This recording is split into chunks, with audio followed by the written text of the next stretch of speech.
we know this from a fact, from history. It can be somebody coming out the cut, like, hey, I'm running. All of a sudden, now, because he's a certain type of person, he's a certain type of way, it's gonna fly with everyone because of what he looks like or who he is. Yeah. Marla, you're right about. I'm older too. I'm in my late 50s. What I've seen in my lifetime is that it's always a white patriarchy that runs the city. You and I both know that. Absolutely. If Frank Baker or even Mickey Flats jumps in this race, they will win it. And you're right, it's because the vote was split. And if you guys remember, a few years ago, when there was a mayoral race, before the primaries, there was a lot of black candidates. I mean, there was a few of them, and not one of them got to the finals.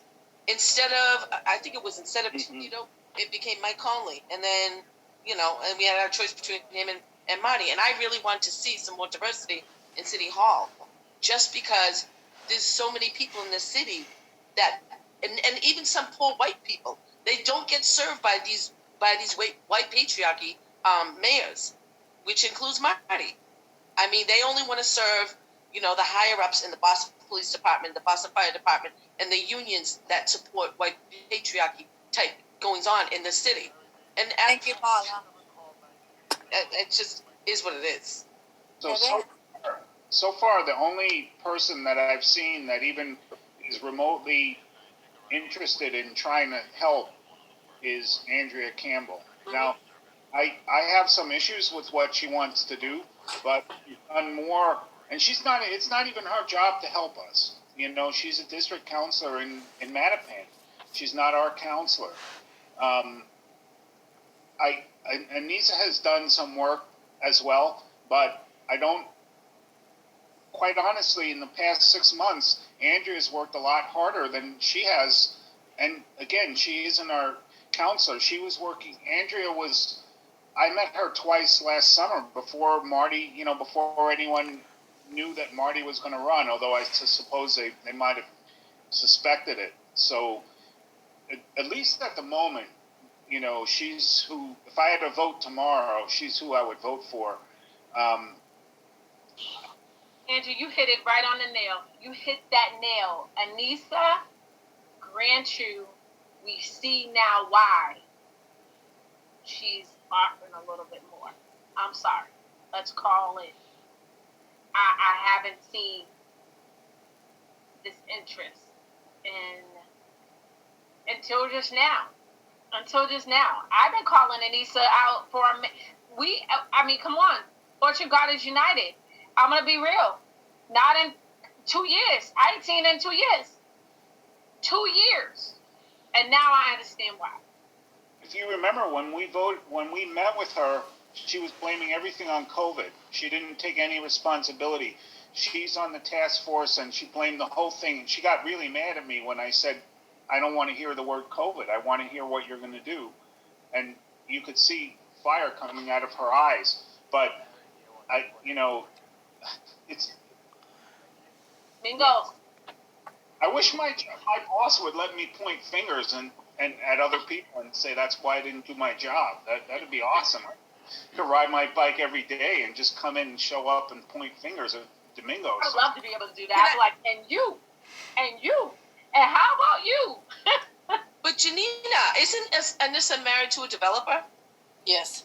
You got to be very wary trusting anybody married to a developer in this city, because when push comes to shove, she's gonna let all those gentrifiers push all of us out. People of color, poor people. I'm sorry, but she can show interest in Mass and Gas all she wants.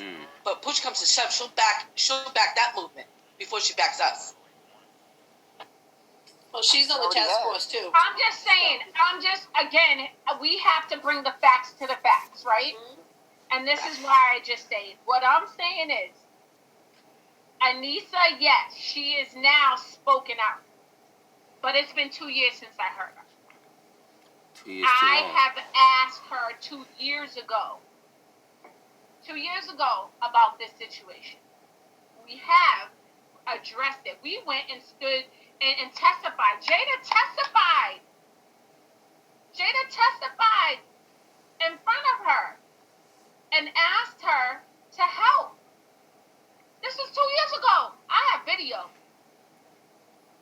walking in while she was in the chamber. So 2 years later, and now I see now the entrance. So I'm sorry. Let's be real. Again, I gotta call it out. So the only person, again, I can say, and I'm with you, Andrew, that has sparked my interest on any of it has been Andrea. Mm-hmm. And I think if it comes down to her, that's fantastic. And if it doesn't come down to her, we need to keep her plan active in the eyes of whoever it does come down to, because her plan is everything we've been asking for. Yes. And so we need to ask whoever the mayoral candidate is if they will commit to that as well. Can we now see who's going to pick up her plan? Who's also going to start tapping in to some of her plan? Let's just see. Because as of right now, everybody that I've looked at do not have any of the things on her plan right now. So no one. Nobody has anything of their plan of things that's and let me also say this. Her plan is good because she hasn't just thought about one thing. She literally thought about things that will trickle down. You can tell that some thought went into it. Some good thought went into it. There is one thing I want to ask her tomorrow, and I don't know. That's what I thought we were going to talk about. Is what are we going to ask her tomorrow? Because we're meeting with her tomorrow, or I mean, a lot of people are, not just us. One of the things I'm going to ask her is, to some extent, her plan looks like what we've already got. We have the task force, whatever her face is. Kim Tai is in charge of it. I'm just saying, what I want to ask her is, what is she going to do different? What is she going to do to make it more effective than what we have now? Because that's you could argue with that, and I'd like to see her.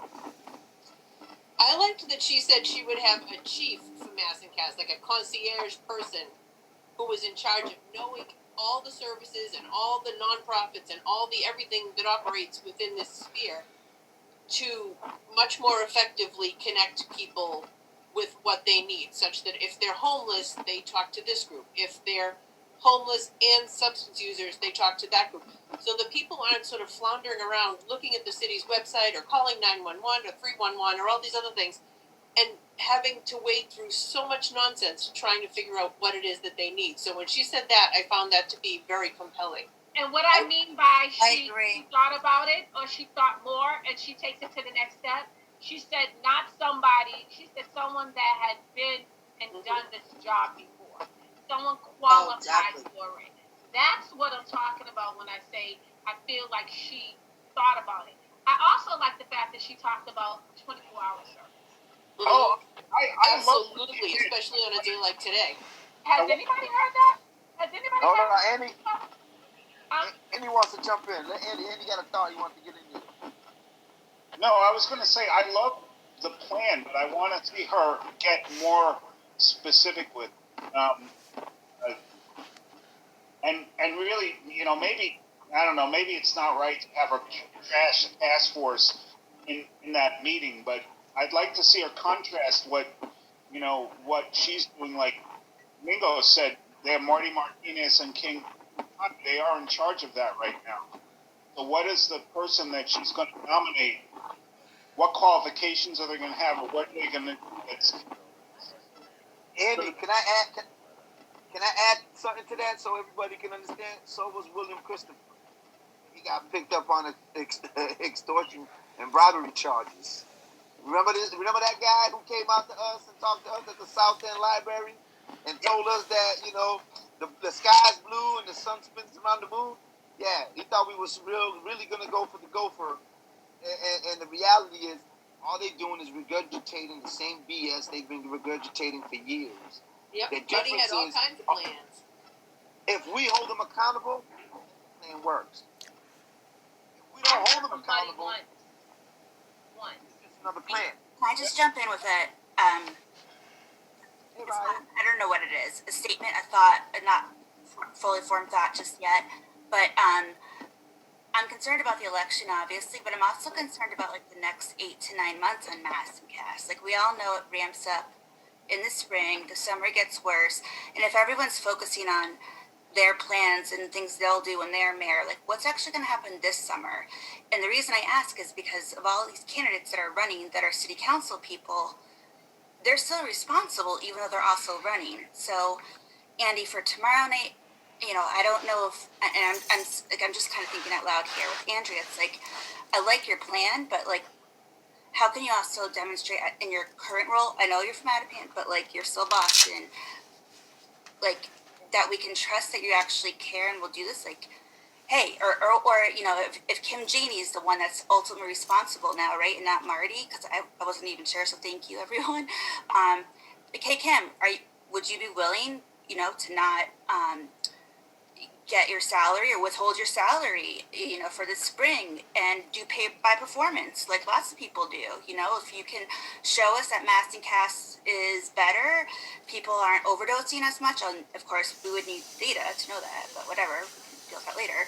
But, I just am wondering now that people are running and thinking about it, I don't know, I'm just trying to think of either questions or creative ways to focus on the summer, because I'm really worried about the next 8 months, because like Mingo said, it's a new task force, a new guy, people leave, same problem exists, but we know the problem is building as well. It just isn't existing in a stagnant thing, and our kids are not getting better, they're going to get worse. So I don't know, that's just kind of my But you're No, right.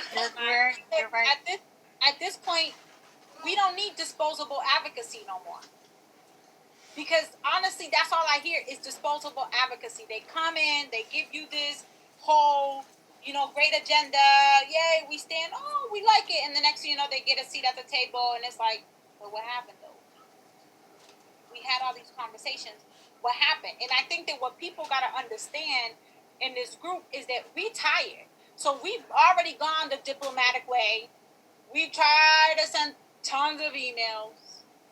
We've met with people repetitively. We're still trying to be nice when we don't want to be nice. So, Stay away orders. And then we became angry. Just the angry South End group. We're just angry. And no, we're just fed up. So, Ryan, you are absolutely right. You are so right. Because with all this election, when we talk about, yes, they have to talk to us because they're being elected. They have, this election going on, and they need to talk to their community because they need the votes. What about now? What about summertime? What are we doing at this moment, holding people accountable still, right now?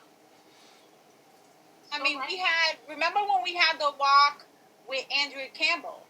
So, one of the things that came out of that walk was the founder of the, what is it, the SIFNA, the Safe Injection lobbyist, what's her name?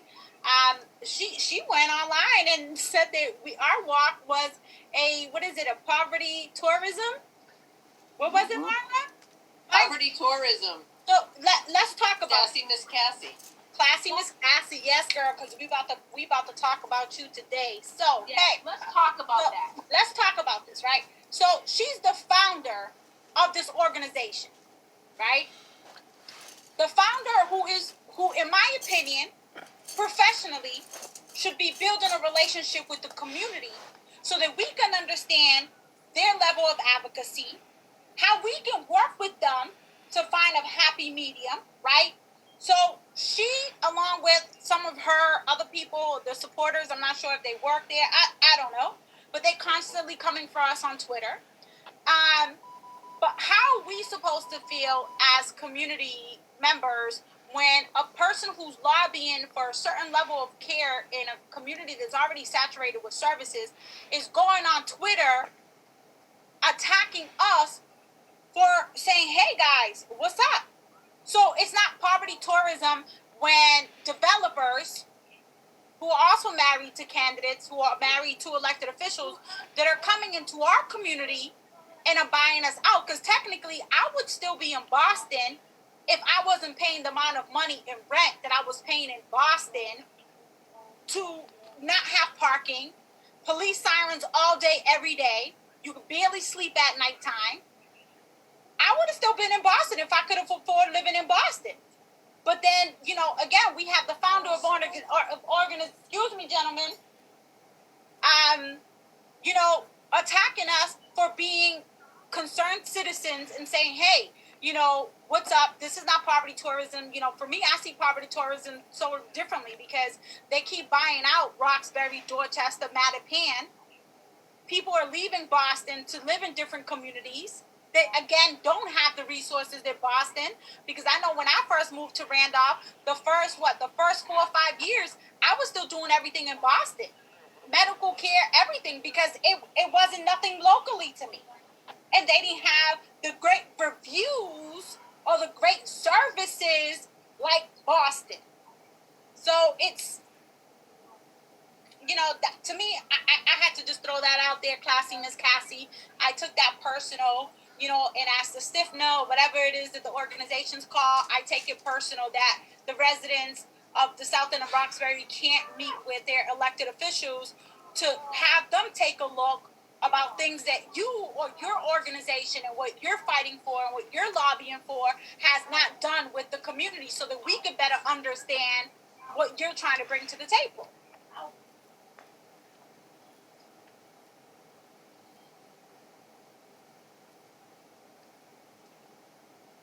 Thank you.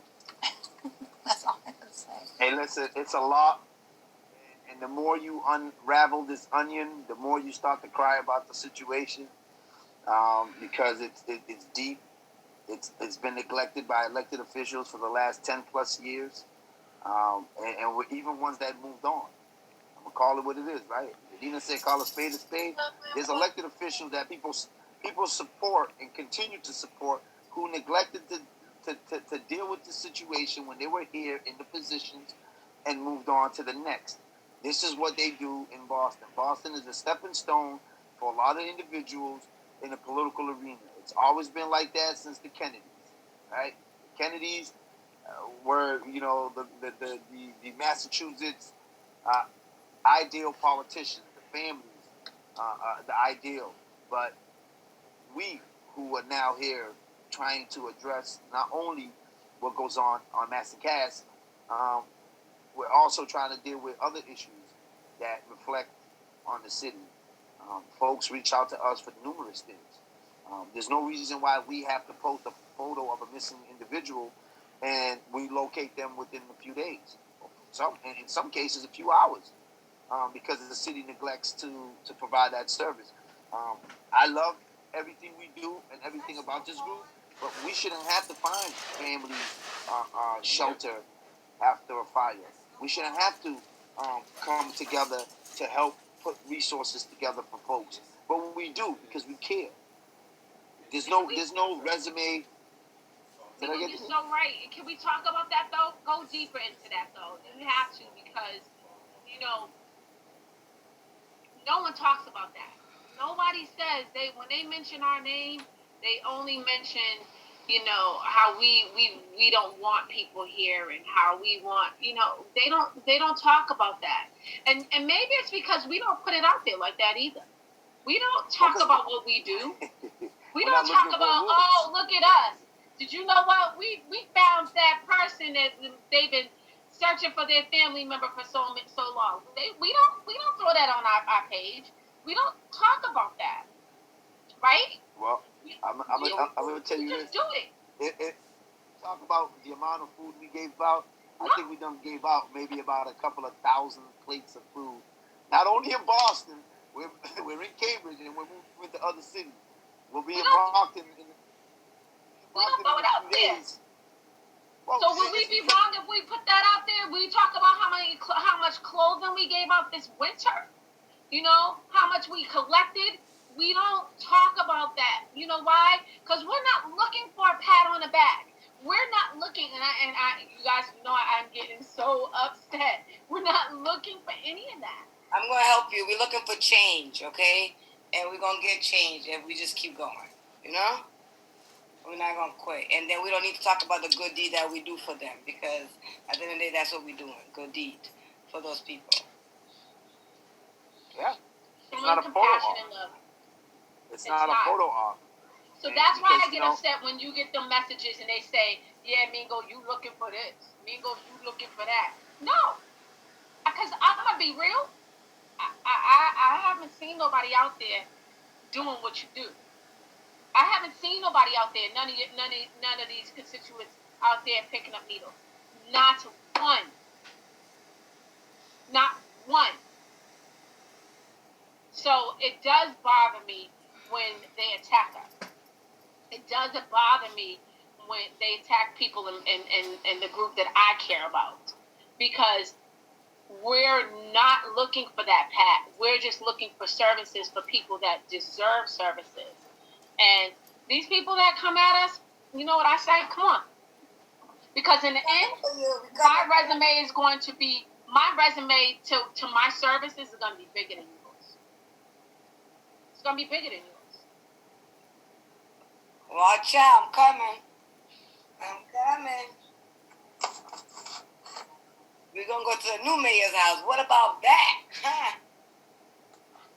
We ain't going to nobody's house, girl. Stop playing.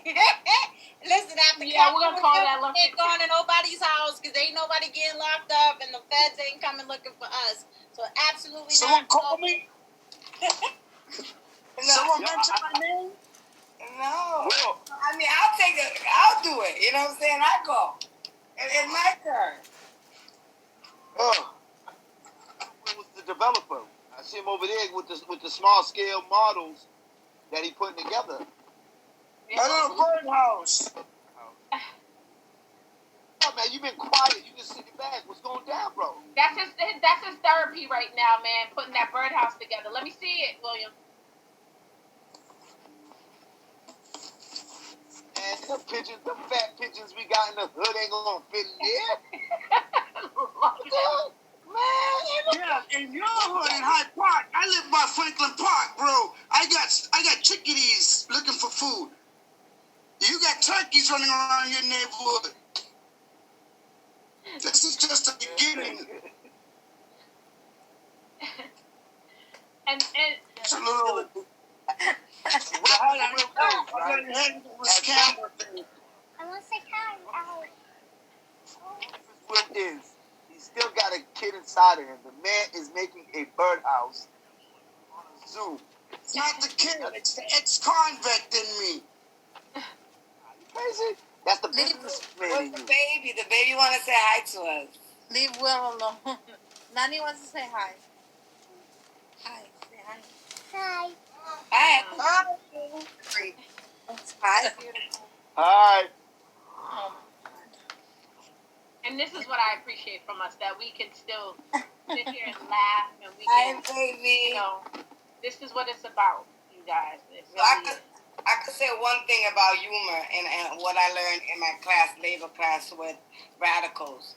We have to have humor, but because we're doing so much work in the society as an organizer, we have to have humor, you know, because that's the only way we can go through our work. Guys, we can go on, and you know we can.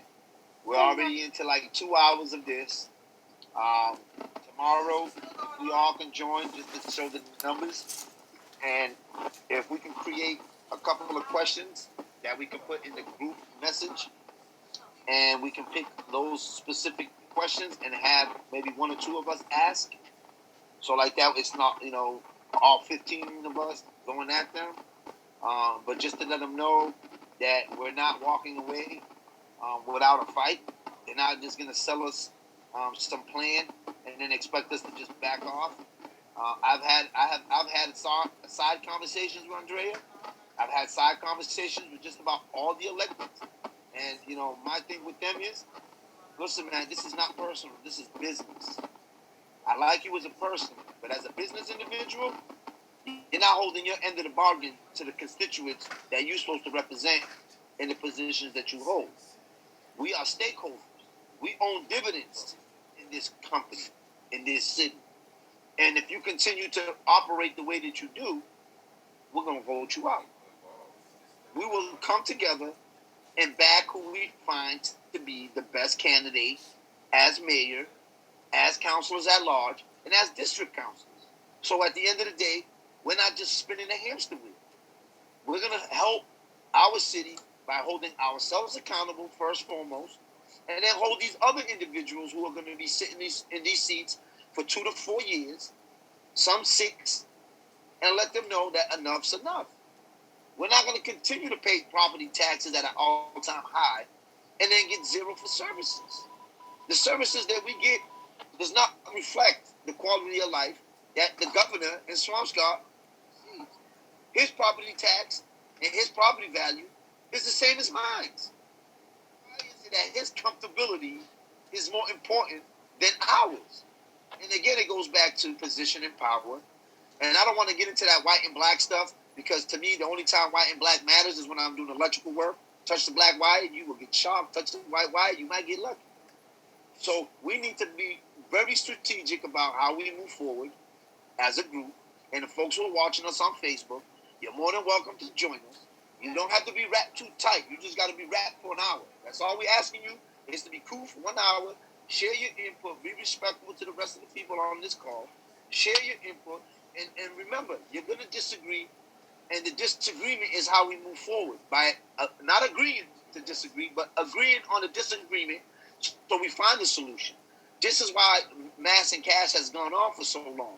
Everybody's disagreeing to disagree. They already have a unit specifically, an EMT unit specifically for the area. They already have a police unit specific for the area. They already have someone in charge for the area. They have all this in place. None of them talk to each other but once a month. And they said that to us. Oh, we only meet once a month. Go to my mother and tell my mother something once a month, and you see how quick I get popped in the head. You only fill your refrigerator up once a month, Janina. Let me see what's in there. Open that fridge and let me get a beer. And we know that doesn't work when you're running a household. You can't speak to your children once a month. You can't speak to your significant other once a month. You can't keep your house together if you only speak to the people who live with you once a month. These folks don't even speak to us, but once a year. They call it an off season. Oh, it's an off election year, so you don't see nobody because it's an off election year. That's the year you're supposed to do the most work. And that's where my pushback is. Mingos, how do you campaign? I don't. I do the work. I'm in the community. What do I need a campaign if I'm doing the work in the community? But again, I'm not elite. I don't raise the money that they want me to raise because I'm not asking my neighbors for $25 when I know they got kids to feed. The first time I seen a senior citizen at South Bay Mall buying cat food on sale for $2 for $1, I asked her, "Is that what you eating?" She says, "Yeah, me and my cat." My meal with my cat. I said, "Ma'am, why do you feel like that?" She said, "It's sad that Stop and Shop got rid of the sitting area. Addicts were in here. The homeless was in here sleeping on the tables and using the area, and I can't sit and wait for my ride. I can't wait for the shelter van, the city shelter, the city senior van, because they got rid of the area and stuck a liquor store inside of the store to get rid of the area that you and I would sit and have a cup of coffee from Dunkin' Donuts or just waiting for a taxi cab or just sitting to have a conversation with a friend." This is what they're giving us as a community. This is what Rachel Rollins had the nerve to say on her interview with Howie Carr. "I made a mistake. I made the ball." Get my vote. You would never get my support. Why? Because where I go food shopping is a mistake. Because I take my kids to play at Clifford Park, it's a mistake. But while you enjoy your city-issued vehicle with your little lights on there, and you can't drive your personal vehicle to do your personal errands. Nothing personal. This is all business. I love you guys. I got to get to the snow. I stayed on as long as I can. Whatever you guys decide, I'm with it. You know how that go. If we got to catch a restraining order in Boston, let's do it. We ain't going to Swampscott because I ain't got nobody in risk that out. I'm ready. That's Bellrica. They're going to send my ass to Bellrica. I don't know too many dudes in Bellrica. Let's keep it local. I'll be all set. I'm ready, Domingos. I'm ready. I'm ready. Domingos, don't worry, I got you, bro. Wherever we go, you ride with me. I love you, bro. We're going to be cool wherever we go in the state. Woman power. Male. Will. I don't know about that. You two gonna have to ride in separate vehicles. Y'all are trouble. I'm gonna have to separate you. Hey, don't send us up to Lawrence, that area. No. We've learned. Separate vehicles for y'all. I was going to jump into that, but two as a company member, he's a crowd. Those two right there are just enough. That's that good trouble, right? I can't cook, so somebody got to cook. Can you cook? Good trouble. Oh, yeah. Bye, all. Bye. Good night. Domingo, leave me alone. I'm going back to my bird cage. Hi, Mango. Good night, You guys. Bye. See some of you tomorrow. I will. Nice job. Thank you. Gracie likes it. She's been here looking at you all night. Your buddy. See you guys later. Bye.